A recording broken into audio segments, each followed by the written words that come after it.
Yeah, we back. Yeah, we back. Now, man, listen. Today we're going to talk about the Western media has officially launched a slander campaign against Ibrahim Traore. Now, on my channel, I've been keeping track and putting out updates on the administration of Ibrahim Traore. I've already covered the multiple assassination attempts, the multiple espionage attempts, the sanctions, the threats. I've covered it all, man, because Ibrahim Traore is really a case study of what black men are going to have to go up against when you decide to give the middle finger to the Western colonial government, to the Western establishment. It's a case study of what you're going to have to deal with. Because even though they tell us that life is about morality and life is about, holding hands and it's the human race and we're supposed to live in harmony and peace. But like I told you, life is competitive. It's not a game, right? People are willing to kill and die in order to maintain their interests.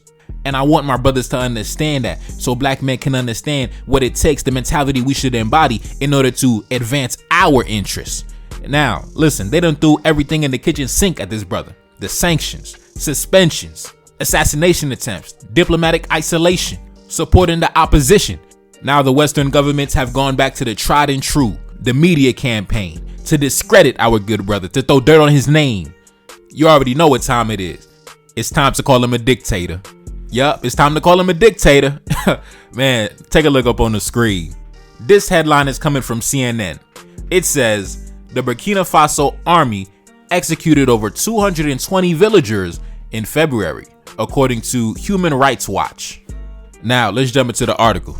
According to CNN and Reuters, Burkina Faso's military in February summarily executed about 223 villagers, including at least 56 children, as part of a campaign against civilians accused of collaborating with jihadist militants, according to Human Rights Watch.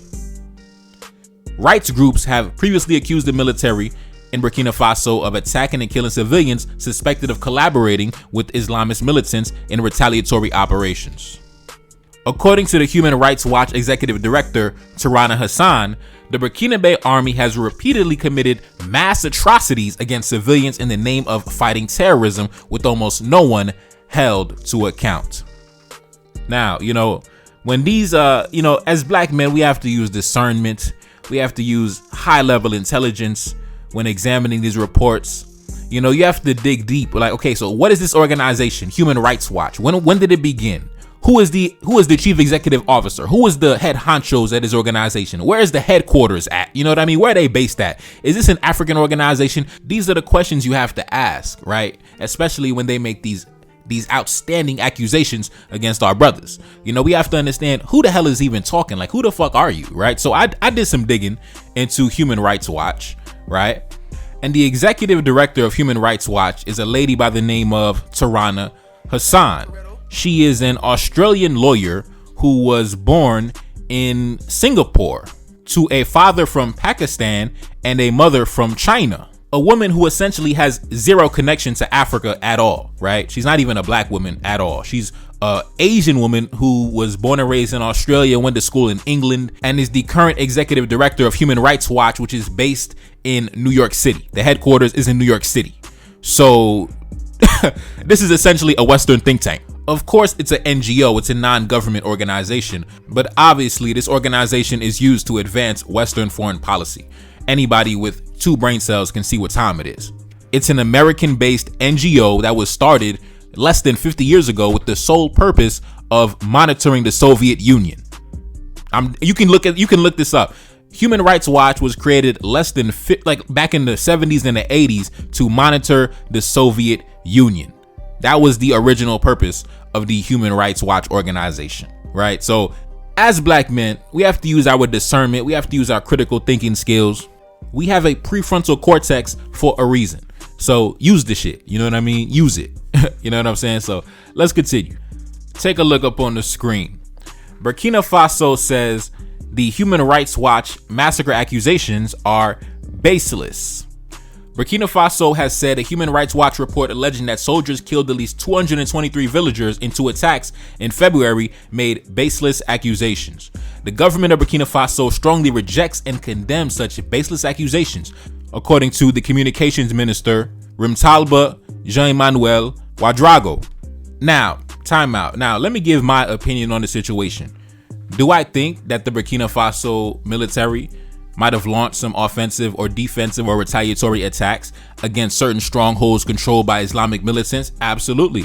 Because I can only draw the comparison based on what's going on. For example, when you look at Haiti, when you look at these so-called gang members in Haiti and these so-called neighborhoods they control, the only reason they're able to control that area and have a stronghold in that area is because they are intertwined and connected with the citizens of that area. They have the support of the citizens of that area as well. And it's a very fine line between a bandit or a terrorist and a citizen.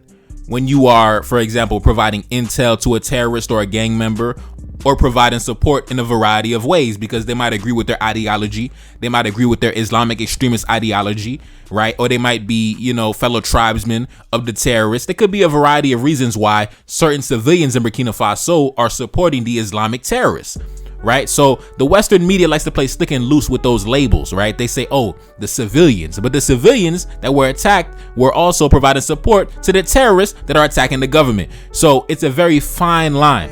It's a very fine line. Now, keep in mind, none of these accusations have been verified.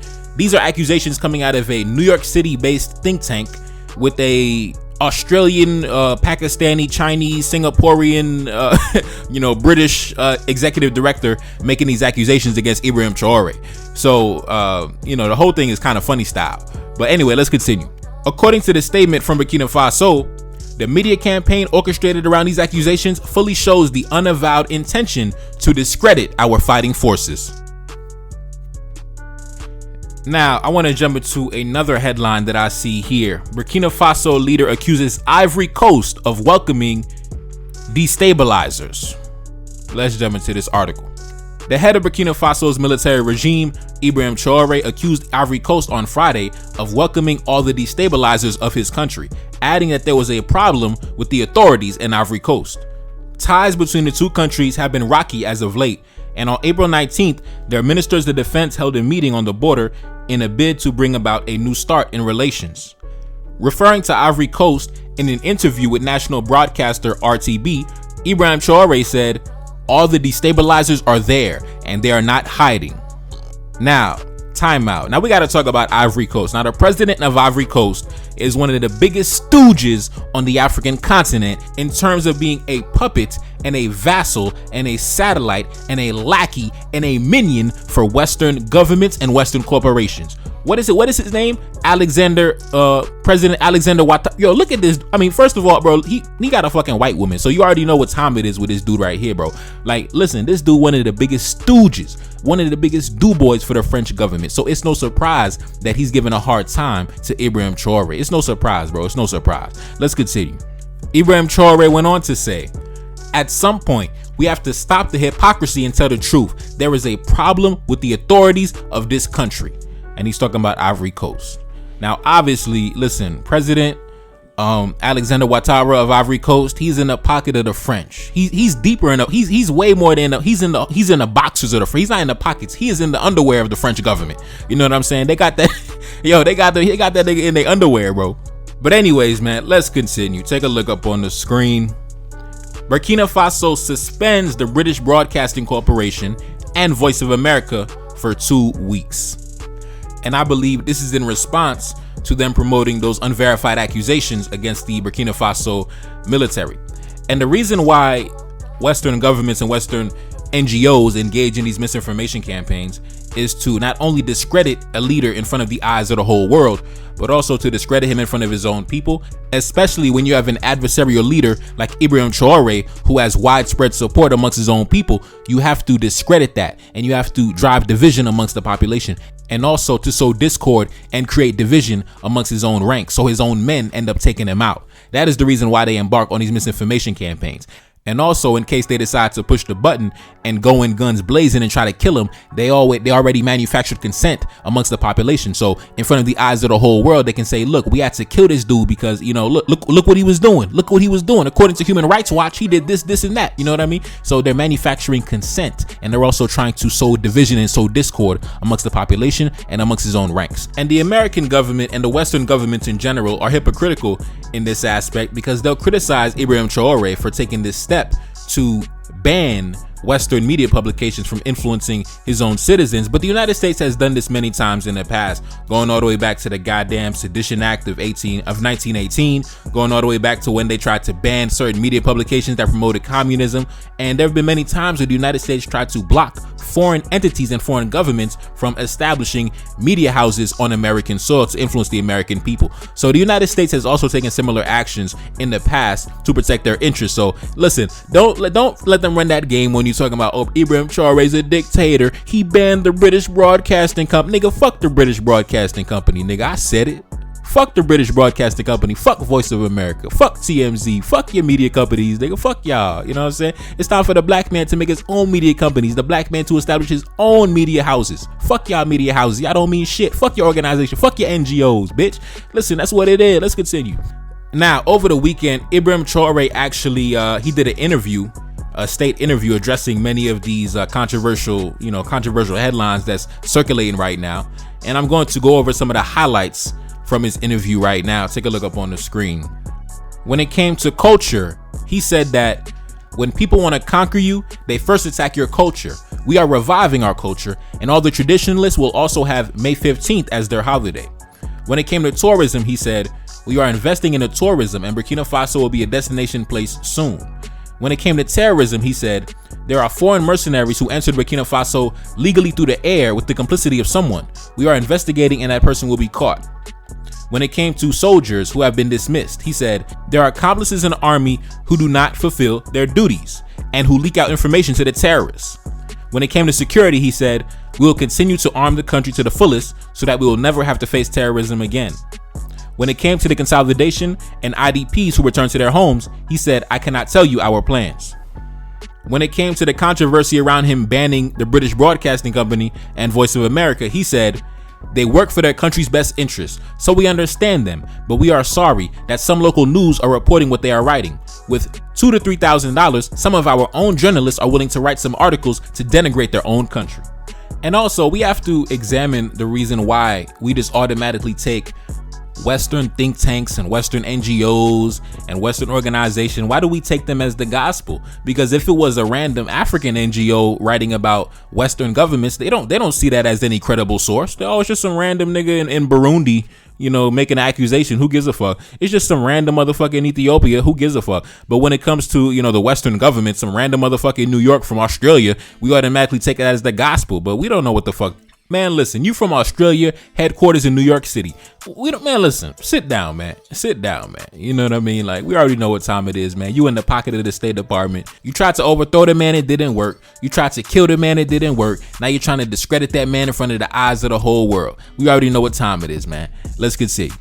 He went on to say, there's a slackness of some military officers who don't take seriously the task. They do not inform the pilots, and for me, that's treason. They'll be dismissed. I wish he could send them to a firing squad. No one should sacrifice our soldiers because of their negligence.